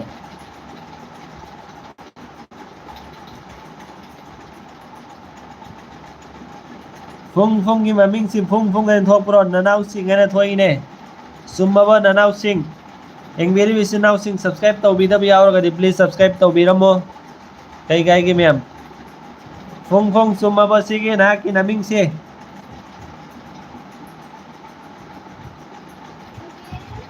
फुंग फुंग जी सुम्मा बना की नमिंग सुमदर सुकाप करे फुंग फुंग एगो अदु मैम ꯍꯌꯦꯡꯒꯤ ꯄ꯭ꯔꯤꯗꯤꯛꯁꯟ ꯇꯧꯕꯤꯔꯝꯃꯣ ꯑꯩꯅ ꯄ꯭ꯔꯤꯗꯤꯛꯁꯟꯗꯣ ꯄꯣꯁ ꯇꯧꯖꯈ꯭ꯔꯕꯅꯤ ꯃꯌꯥꯝ ꯑꯩ ꯌꯨꯇꯨꯕꯇꯁꯨ ꯆꯪꯉ ꯌꯦꯡꯍꯟꯖꯒꯦ ꯍꯌꯦꯡꯒꯤ ꯄ꯭ꯔꯤꯗꯤꯛꯁꯟꯗꯣ ꯃꯌꯥꯝꯅ ꯇꯧꯗ꯭ꯔꯤꯕ ꯑꯣꯏꯔꯒꯗꯤ ꯇꯧꯕꯤꯔꯣ ꯁꯨꯃꯥꯏꯅ ꯆꯦꯅꯦꯜ ꯃꯃꯤꯡꯗꯣ ꯁꯔꯆ ꯇꯧꯕꯤꯔꯣ ꯁꯔꯆ ꯇꯧꯗ꯭ꯔꯒꯁꯨ ꯗꯥꯏꯔꯦꯛ ꯑꯗꯨꯒꯤ ꯂꯤꯡ ꯑꯩꯅ ꯃꯌꯥꯝꯗꯁꯨ ꯁꯦꯌꯔ ꯇꯧꯖꯈ꯭ꯔꯕꯅꯤ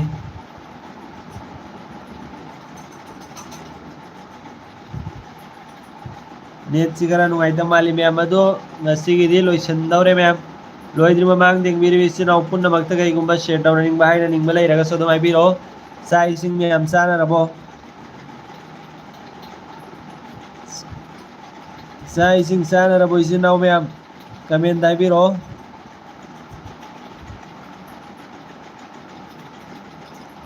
ꯑꯩꯒꯤ ꯆꯦꯅꯦꯜꯗ ꯑꯩꯅ ꯄꯣꯁ ꯇꯧꯖꯈ꯭ꯔꯕꯅꯤꯀꯣ ꯍꯌꯦꯡꯒꯤ ꯃꯦꯠꯁꯇꯣ ꯁꯤꯗ ꯂꯩꯔꯦ ꯑꯗꯨ ꯁꯕꯁꯀ꯭राꯏꯕꯇꯤ ꯃꯌꯥꯝ ꯑꯌꯥꯝꯕꯅ ꯇꯧꯅꯗꯕ ꯃꯥꯜꯂꯤ ꯃꯌꯥꯝꯅ ꯄ꯭ꯂꯤꯖ ꯁꯕꯁꯀ꯭राꯏब ꯇꯧꯕꯤꯌꯨ ꯀꯩ ꯀꯥꯏꯒꯦ ꯌꯥꯔꯤꯈꯣꯏ ꯃꯌꯥꯝꯗꯨꯁꯨ ꯁꯦꯌꯔ ꯇꯧꯕꯤꯌꯨ ꯁꯕꯁꯀ꯭राꯏꯕꯁꯨ ꯇꯧꯕꯤꯌꯨ ꯑꯗꯨ ꯁꯤꯗ ꯌꯦꯡꯉꯨꯕ ꯃꯌꯥꯝ ꯍꯌꯦꯡꯒꯤ ꯃꯦꯠꯁꯀꯤ ꯁꯤꯗ ꯂꯩꯔꯦꯀꯣ ꯃꯤ 5 ꯈꯛꯇꯅꯤ ꯂꯥꯏꯛ ꯇꯧꯔꯛꯏꯁꯤ ꯑꯗꯨꯒ ꯄ꯭ꯔꯤꯗꯤꯛꯁꯟ ꯇꯧꯔꯛꯏꯁꯤꯅꯕꯣ ꯃꯤ 9ꯗꯤ ꯇꯧꯔꯛꯑꯦ ꯃꯌꯥꯝ नोई फ्रेंड्स व्हाट्सएप ग्रुप मैं शेयर तौब चैनल सब्सक्राइब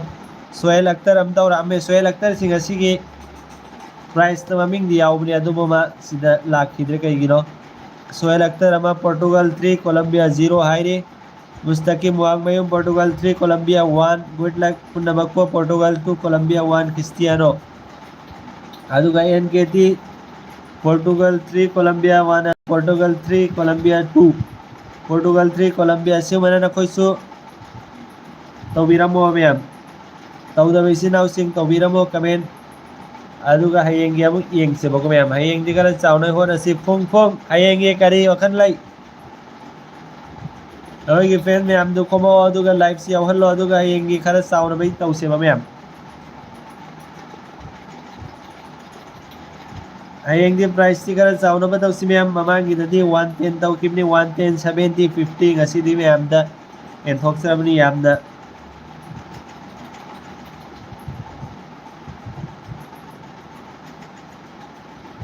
अदु मैम ngasi की सी कोई स्वाइदा लोइसनबा तौरसि मैम हयेंग अमक फंगनरसि को मैम हयेंग पोर्टुगल गा कोलंबिया की मैच ते कोई पुन्ना अमक फंगनरसि मैम अदुदा सतरि ममांग दे बिबिसिना पुन्ना मंगना मी मंगा सिना हार्ट तो मैम दा थमोय दि सुमन नम्मगा दिल सुमन नम्बे थाबिरामु मैम हयेंगी प्रिडिक्शन आइन अपलोड तौखरबदो फुंग फुंग अदुदा संगा प्रिडिक्शन तौबियो सिदा संगा आइना मैम दो खिबदो सिदा संगा नंगी नाकी प्रिडिक्शन तौरक्त्रि माने हजिफो हयेंगी प्रिडिक्शन तौबियोबा अदुगा दाउदु येंगोबा हयेंगी प्रिडिक्शन तौरक्तबा माली नाक्सि संगो चैनल सिदा सिदा लैरे अदुगा सिदा कम्युनिटी पोस्ट लेरमनि सिदा पोस्ट सिदा संबियोबा अदुगा सिदा पुंग अनि की ममांग दे तौखरबनि मैम सिदा संगा प्रिडिक्शन तौबियोबा हजिक तौद्रिबा तारगदि फुंग फुंग प्रिडिक्शन तौबियो अदुगा हयेंगी दाउ येंगोबा मियोय तरेन मग येंगे तो सिदा प्रिडिक्शन तौदबा यावरगदि मैम तौबियो हयेंगी प्रिडिक्शन अदुगा हयेंगी प्राइस होनसे अदुगा ग्रुप दा सदु खोय कई कई रो खन्नसि मैम हयेंगी मतंगदा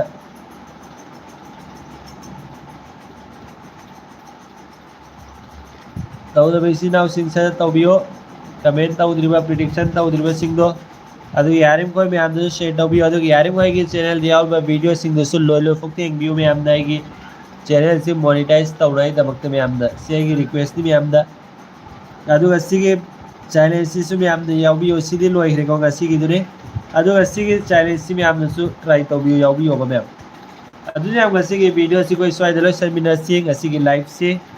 हयेंग अमुक थेंगनरसि को मैम अदु मैम साइ सिंग सादबा यावरगदि साथोरो आइसु साइ सिंग सारगा पथानाय तौरगे अदु हयेंग अमुक थेंगनरसि मैम को हयेंगी लाइव लोइसलसि को मैम अदुदि good bye good night sweet dream पुनमक मैम साइ सिंग जाथो नुआइना तुमथो बोलेंगे तो इसी नाउ सिंग बोलेगो good night sweet dream ma'am स्वाइदा लोइसल लगे मैम लाइव से को अदुदि